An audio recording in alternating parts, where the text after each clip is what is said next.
Next episode में हम देखते हैं कि जियान बाई को नौकर एक चिट्ठी देकर जाता है और चिट्ठी में लिखा रहता है कि मारुलोंग की खबर तुम्हें मिली, वो वहाँ पर एक गली में आने वाला है। फिर ऊशिया और जियान बाई दोनों उस गली में जाकर ढूंढने लग जाते हैं मारुलोंग को। फिर दोनों कहते हैं कि हम अलग अलग ढूंढेंगे और दोनों अलग अलग गली में ढूंढने लग जाते हैं। फिर ऊशिया को 2 बच्चे मिलते हैं जिनके हाथ में बुक होती है। अब ऊशिया उस बुक को ले लेती है और उस बुक को देखते ही उसे अपने भाई की याद आने लग जाती है, क्योंकि उस बुक में जो पट्टियाँ लगी थी कलरिंग, वो उसका भाई वैसी सेम टाइप की बनाया करता था इसको पढ़ाई कराने के लिए। और फिर ये सोचती है कि मेरा भाई जिंदा है इसका मतलब। और वैसे भी मारुलोंग के अड्डे में एक बार फूलों का ताज भी इसे मिला था इसके भाई की निशानी, तो इसका मतलब इसको पता चल जाता है कि इसका भाई जिंदा है। और वो उस बुक के अंदर टाइस टेम्पल के बारे में भी ड्रॉ किया गया होता है। तो ये कह रहा है मेरा भाई लगता है हिंट दे रहा है कि टाइस टेम्पल जाना है।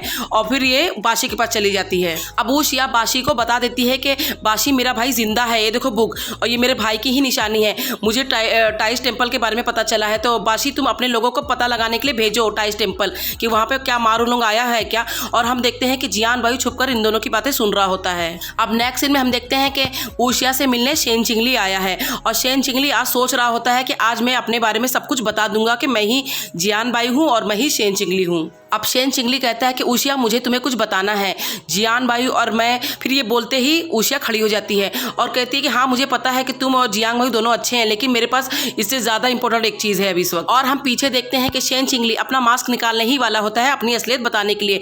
तभी ऊशिया कहती है कि शेन चिंगली तुम्हें पता है ना कि मैं गोल्ड फेनिक्स ढूंढ रही थी बहुत पहले। फिर अपना मास्क पहन के उसके पास के कहता है कि हाँ बताओ क्या हुआ। तो ये बताती है कि गोल्ड फेनिक्स मेरे भाई का है और मैंने तुम्हें बताया था ना कि 7 साल पहले मेरे भाई को किसी ने मार डाला है, लेकिन मेरा भाई मरा नहीं है, मेरा भाई जिंदा है। और ये सुनते ही शेन चिंगली के मन में फ्लैशबैक चला जाता है कि उसके बाप को जब मारा जा रहा था तो गोल्ड फेनिक्स वाला आदमी भी वहीं पे खड़ा था। और फिर ये सोच रहा होता है कि वो कातिल ऊशिया का भाई है। अब शेन चिंगली मनी मन बहुत उदास हो जाता है और ऊशिया को बाय बोलकर वहां से चला जाता है। और ऊशिया सोचती है कि इसको क्या हो गया, ये क्यों चला गया। अब नेक्स्ट सीन में हम देखते हैं कि शाओ काइजिन ने दवा बना ली है और मारुलोंग के पास आकर देने लगता है। अब मारुलोंग कहता है कि तुम्ही ने कहा था ना कि मैं किसी और पर टेस्ट ना करूँ, तुम्ही पर करूँ, तो एक काम करो चलो टेस्ट करके बताओ। फिर शाओ काइजिन अपने हाथ की कलाई काटता है और फिर एक पट्टी पर वही वाली दवा डालता है और उसी पट्टी को अपने कटे हुए कलाई पर रख लेता है। अब मारुलोंग कहता है कि अब तुमने टेस्ट करने के लिए किया ही है तो मुझे नहीं लगता कि तुम्हारे पास ज्यादा रक्त बचा है। और फिर मारुलोंग ये कहकर वहां से चला जाता है। अब शाओ काइजिन मरीमन सोच रहा होता है कि जियान बाई उस बुक में मैंने तुम्हें हिंट दे दिया है कि टाइस टेम्पल में मारुलोंग आने वाला है, तो अब तुम्हारे हाथ में ही तुम उसे पकड़ लेना। और दूसरी तरफ हम देखते हैं कि मारुलोंग अपने चेले से बता रहा होता है कि इतने अच्छे से घर में रह रहा था मैं, लेकिन ये पुलिस की वजह से मुझे इस टूटे फूटे घर में आके रहना पड़ रहा है, अपना अड्डा बदली करना पड़ गया है, जिसके लिए मैं ये सब काम कर रहा हूँ। बॉस उसने भी मेरी मदद नहीं किया, जेल से कैसे कैसे मैं खुद भाग कर आया हूँ। अब नेक्स्ट सीन में हम देखते हैं कि हमारा जियान बाई पूरा का पूरा देवदास बन चुका है और वो शेजी के पास पहुंचकर खूब दारू वारू पी रहा होता है। फिर शेजी कहती है कि अरे तुम्हें क्या हो गया, तुम इतनी ड्रिंक क्यों कर रहे हो।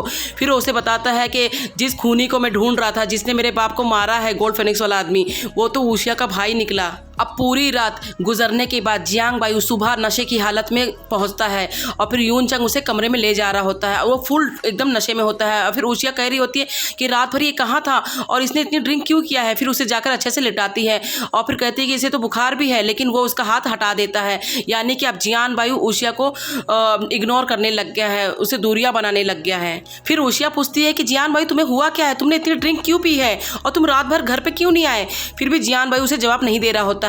उसके बार बार पूछने फिर कहता है कि नहीं ऐसी कुछ भी बात नहीं है, एग्जाम आने वाले हैं ना इसलिए मैं टेंशन में हूँ। फिर ऊशिया कहती है कि तुम टेंशन मत लो, सब अच्छे से हो जाएगा। फिर भी वो अलग अलग तरीके से उसे बात करना चाह रही है, लेकिन जियान बाई कुछ भी बात नहीं कर रहा है, दूर चला जा रहा है। अब नेक्स्ट सीन में हम देखते हैं कि त्यानलिंग का डैड चुपके से दरवाजे के अंदर से झांककर त्यानलिंग को देख रहा होता है और हम देखते हैं कि त्यानलिंग अभी भी घुटनों के बल बैठा हुआ होता है। अब त्यानलिंग का डैड नौकर से पूछता है कि क्या ये कल से ऐसे ही बैठा हुआ है। तो नौकर बताता है कि हाँ मास्टर, ये बहुत ऐसे ही बैठे हुए हैं और कुछ खा पी भी नहीं रहे हैं। फिर डैड कहता है कि कितना जिद्दी हो गया त्यानलिंग, पहले तो ऐसा नहीं था, उस डांसर ने ऐसा क्या जादू कर दिया है इसके ऊपर। तभी एक नौकर भाग कर आता है और अंकल को बताता है कि मास्टर चलिए बाहर बहुत बड़ी मुसीबत आ चुकी है। फिर अंकल भाग कर जाता है मोहल्ले में जहाँ पर बहुत सारी पर्चियाँ बट रही होती हैं और फिर अंकल पर्ची उठाता है और वहीं से शेजी भी आ रही होती है और वो भी पर्ची उठाती है और पर्ची में लिखा होता है, चिट्ठी में लिखा होता है कि जियांग रेसिडेंस वाले बहुत बड़े चीटर हैं जो पहले तो चीदालोंग के साथ अपने बेटे की शादी तय करते हैं और उसके बाद शादी तोड़ देते हैं और उस डांसर शेजी से अपने बेटे की शादी तय करते हैं, क्योंकि उस डांसर शेजी ने उनके बेटे को फंसा ली है। अब ये पढ़कर शेजी भी गुस्सा हो रही होती है और वो अंकल से कहती है कि क्या तुमने ये कैसे लिखवाया है चिट्ठी में, मैंने कब किया ऐसा। फिर उसका बाप भी चिल्ला रहा होता है शेजी को कि तुमने मेरे बेटे को कैसा फंसाया, देखो मेरा बेटा अभी तक घुटनों के बल बैठा हुआ है। अब नेक्स्ट सीन में हम देखते हैं कि त्यानलिंग घुटनों के बल बैठे बैठे बिना कुछ खाए पिए पढ़ाई कर रहा होता है। तभी वहां पर जियांग बायू और चीदालोंग आ जाते हैं। जियांग बायू कहता है कि त्यानलिंग तुमने कुछ खाया पिया भी नहीं है, तुम ऐसे पढ़ाई मत करो घुटनों के बल बैठे बैठे। फिर त्यानलिंग कहता है कि नहीं मुझे पढ़ना है। तो जियांग बायू कहता है कि चलो हम लोग कुछ खेलते हैं उसी दिन वाला।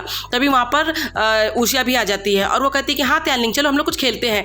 फिर जियान बायू कहता है कि त्यानलिंग तुम पढ़ाई कर रहे थे ना, तुम पढ़ाई करो, खेलना नहीं है मुझे, मैं जा रहा हूँ। और ये कहकर वहाँ से चला जाता है। अब ऊशिया भी जियान बायू के पीछे पीछे चली जाती है। जियान बायू तो अब इग्नोर कर रहा है ऊशिया को, लेकिन ऊशिया हिम्मत नहीं हार रही है। फिर भी उससे जाकर बातें करती है और उसका हाथ पकड़ कर कहती है कि जियान बायू चलो मैं तुम्हें कहीं लेकर चलने जाती हूँ, तुमने मुझे जब मैं बीमार थी तो बहुत घुमाया ना, तुम भी चलो। फिर उसे गार्डन लेकर आती है और कहती है कि यहाँ पर तुमने मुझे खूब इंजॉय कराया था, चलो गार्डन पे तुमने मुझे लेटाया था ना, चलो हम लोग फिर से गार्डन पे लेटते हैं इस हरी हरी घास पर। फिर वो दोनों जन लेट जाते हैं। अब लेटने के बाद ऊशिया मन ही मन सोच रही होती कि क्या हो गया जियान भाई तुम्हें, तुम मुझसे बात क्यों नहीं कर रहे हो। और जियान भाई कुछ बोले बिना लेटा होता है। अब नेक्स्ट सीन में हम देखते हैं कि जियान बायू शेजी के पास पहुंच जाता है और उसको बता रहा होता है कि मैंने बाशी और ऊशिया को बात करते हुए सुना था कि वो लोग टाउस टेम्पल जाने वाले हैं, वहीं पर मारुलोंग आने वाला है, तो मुझे जाना पड़ेगा मारुलोंग के बारे में पता लगाने के लिए। अब शेजी कहती है कि जियान बायू सोच लो, तुम अभी भी उस गोल्ड फेनिक्स वाले आदमी को भी ढूंढने के लिए ही मारुलोंग के पास जाने वाले हो, तो यहाँ पर ऊशिया फिर तुमसे जुदा हो जाएगी।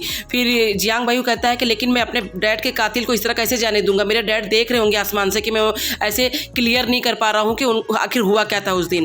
नेक्स्ट सीन में हम देखते हैं कि जियान बायू घर आ जाता है और वो ऊशिया से कहता है कि ऊशिया तुमने अपने भाई के बारे में मुझे कभी नहीं बताया, तो बताओ ना तुम्हारा भाई कैसा था। फिर ऊशिया बताती है कि मेरा भाई बहुत अच्छा है और वो दवाइयाँ बनाने में मास्टर है। फिर जियान बायू कहता है कि क्या तुम अपने भाई से आजकल मिल पा रही हो, तो कहती है कि नहीं मैं अपने भाई से कई सालों से नहीं मिली हूँ। फिर जियान बायू कहता है कि लेकिन अगर तुम अपने भाई से मिलोगी तो कैसे पहचानोगी कि वही तुम्हारा भाई है। फिर ऊशिया बताती है कि मैं पहचान लूँगी मेरे भाई को, उसके वैसे भी उसके दाएं हाथ में चोट का निशान है तो मैं पहचान जाऊंगी। तो फिर जियान बायू कहता है कि अगर तुम्हारा भाई की शक्ल वैसे ही हो लेकिन उसका किरदार यानी कैरेक्टर चेंज हो गया हो, तो यानी बुरा इंसान बन गया हो, तो क्या तब भी तुम उसे अच्छा कहोगी। फिर ऊशिया कहती है कि ऐसा बिल्कुल नहीं हो सकता, मेरा भाई अच्छा था और अच्छा ही रहेगा। फिर जियान बायू कहता है कि ऐसा थोड़ी ना होता है, इंसान कभी भी चेंज हो जाता है। लेकिन ऊशिया कहती है कि नहीं मेरा भाई कभी चेंज नहीं होगा, मेरा भाई बहुत अच्छा है। अब नेक्स्ट सीन में हम देखते हैं कि चीदालोंग को भी उस पर्ची के बारे में पता चल चुका है जिसमें उसके डैड ने जियांग रेसिडेंस को बदनाम करने के लिए साजिश रची थी। अब वो कहती है कि कैसा डैड है ये मेरा, ऐसा कोई होता है कि अपनी बेटी को बदनाम करे। फिर यूनचंग कहता है कि जितने भी पर्चियाँ इधर उधर दीवार पर चिपकी हुई थी मैंने सब ले आया हूँ। फिर चीदालोंग कहती है कि चलो हम देखते हैं कि कहाँ पर ये मेरा डैड सब कर रहा है। और दूसरी तरफ हम देखते हैं कि त्यानलिंग को भी इस पर्ची के बारे में पता चल चुका है और वो बहुत गुस्सा होता है और उड़ जाता है और कहता है कि मेरी शेजी को बदनाम कर रहा है, मैं जा रहा हूँ अपनी शेजी के पास। और बाहर उसका बाप रोक रहा होता है कि तुम कहीं नहीं जाओगे, तुम अभी बहुत वीक हो, तबीयत ठीक नहीं है तुम्हारी। फिर कहता है कि डैड मुझे जाने दीजिए, मेरी शेजी को किसी ने बदनाम कर दिया है, मैं उसके पास जाना चाहता हूँ, क्या सोच रही होगी। अब त्यानलिंग अपने डैड को चिल्ला उल्ला कर आगे बढ़ जाता है शेजी के पास जाने के लिए। तभी उसको चक्कर आती है और वो बेहोश हो जाता है और फिर उसके अंदर लेके आते हैं और दादी उसकी पट्टी कर रही होती है और दादी कहती है बेटा तुम्हारी तबीयत ठीक नहीं है, तुम कहीं मत जाओ। फिर वो कहता है कि मुझे जाना है शेजी के पास, वो क्या सोच रही होगी। और दूसरी तरफ हम देखते हैं कि चीदालोंग का डैड मोहल्ले में सारे लोगों को जमा करके जियांग रेसिडेंस वालों को बदनाम कर रहा होता है। वहीं पर चीदालोंग और यूनचंग भी पहुंच जाते हैं और वो कहता है कि देखो मेरी बेटी को उन लोगों ने कैसे छोड़ दिया, शादी भी नहीं करा रहे हैं। फिर चीदालोंग सारे लोगों से कहती है कि मेरे डैड झूठ बोल रहे हैं, ये जानबूझकर जियांग रेसिडेंस को बदनाम कर रहे हैं क्योंकि इन्हें पैसे अब नहीं मिल रहे हैं। देखो ये पर्चियां, ये सब कर्जा करके बैठे हैं मेरे डैड, इन्हें जुआ खेलने की बहुत बुरी आदत है। अब चीदालोंग का डैड गुस्सा हो जाता है और चीदालोंग को कस के थप्पड़ मारता है और कहता है कि तुम मेरा साथ दो। तो फिर तभी वहाँ पर यूनचंग आ जाता है और वो एक कस के एक लात चीदालोंग के डैड को मारता है और उसके बाद और 2-3 लात मारता है और कहता है कि अगर दोबारा हिम्मत तुम्हारी कैसे हुई कि चीदालोंग को मारने की, दोबारा ऐसा मत करना, मैं हूँ उसके साथ। और फिर उसको लेकर वहाँ से चला जाता है। अब नेक्स्ट सीन में हम देखते हैं कि स्कूल का टाइम होता है और सर कह रहे होते हैं कि मुझे आज बहुत रोना आ रहा है क्योंकि पढ़ाई वढ़ाई खत्म हो चुकी है और तुम लोग पास भी हो चुके हो, तो मुझे अब जाना पड़ेगा। इस तरह तुम लोगों को रोज़ मिलने की आदत हो चुकी थी मुझे। फिर वो लोग कहते हैं कि सर हम मिलते रहेंगे आपसे। फिर सर उन लोगों को एक एक चैन और लॉकेट गिफ्ट करता है, कहता है ये सब पहन लो तुम लोग, ये मेरी तरफ से तुम लोगों के लिए, ताकि तुम लोग ना सर को याद रखना। फिर वो सारे लोग पहन लेते हैं और सर चला जाता है। फिर यूनचंग कहता है कि क्यों ना हम लोग एक एक अपनी अपनी बुक में हम लोगों की यादें लिखें कि हमें क्या अच्छा लगता है। फिर सारे लोग कुछ ना कुछ अपने बारे में लिखने लग जाते हैं। अब नेक्स्ट सीन में हम देखते हैं कि यून चंग अपने कमरे में होता है, तभी वहाँ पर चीदालोंग आ जाती है। अब यून चंग चीदालोंग से कहता है कि चीदालोंग मुझे माफ़ कर दो, मेरी वजह से तुम्हें बहुत सारी परेशानी झेलनी पड़ी, तो अब मैं यहाँ से जाने वाला हूँ जियांग रेसिडेंस से। फिर चीदालोंग कहती है क्यों लेकिन? फिर वो कहता है कि मुझे कुछ बनकर दिखाना है, अगर मैं जियांग रेसिडेंस में हमेशा रहूँगा तो मैं कुछ बनकर नहीं दिखा पाऊंगा, तो मुझे खुद का कुछ काम करना है और बनकर दिखाना है, तो तुम अब मेरा दिमाग चेंज नहीं कर सकती, मैं जाकर ही रहूँगा। और ये सुनकर चीदालोंग सैड हो जाती है, क्योंकि अब चीदालोंग के मन में भी यूनचंग के लिए थोड़ी थोड़ी जगह बनने लग गई है।